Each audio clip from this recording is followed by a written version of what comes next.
as a genocide. And for more on this story, we're joined by Laura Setrakian, journalist in Yerevan and the CEO of the digital media company News Deeply.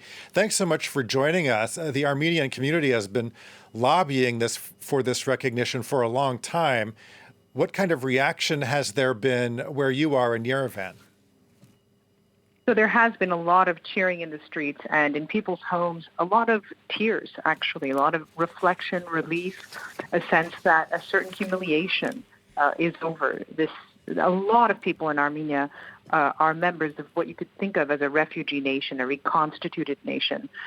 They themselves lost family members. They have a very vivid memory of the genocide passed down to them from their grandparents and great-grandparents. And so having witnessed it, having had America really record the history in real time back in 1915 and then sort of deny it under the political pressure of Turkey for so long, this was a deep insult and a deep pain for many Armenians. So there's a tremendous sense of relief and gratitude, a sense of a step toward justice.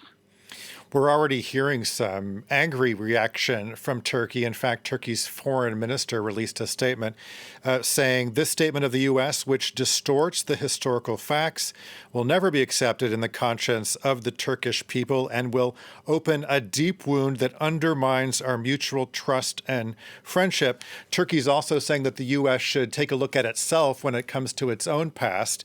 What do you think this means for U.S.-Turkey relations going forward?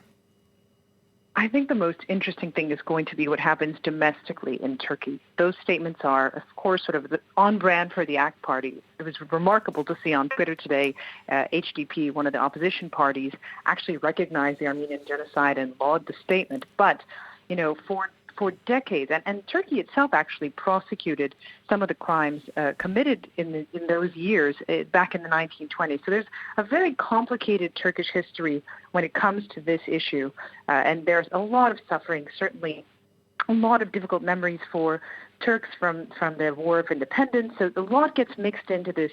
It's really a foundational cornerstone of identity for Turks and Armenians in a strange way. They're intertwined. So it will be a very tangled mess to get toward real reconciliation, but there is a really identity-based reaction that you get from both Armenians and Turks when it comes to this issue. But again, somehow Turkey had managed to keep this issue at bay for a very long time.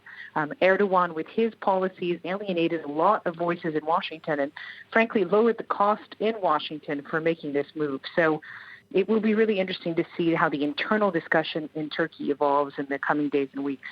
Okay, Laura Setrakian, journalist in Yerevan and the CEO of the digital media company News Deeply. Thanks so much for your time.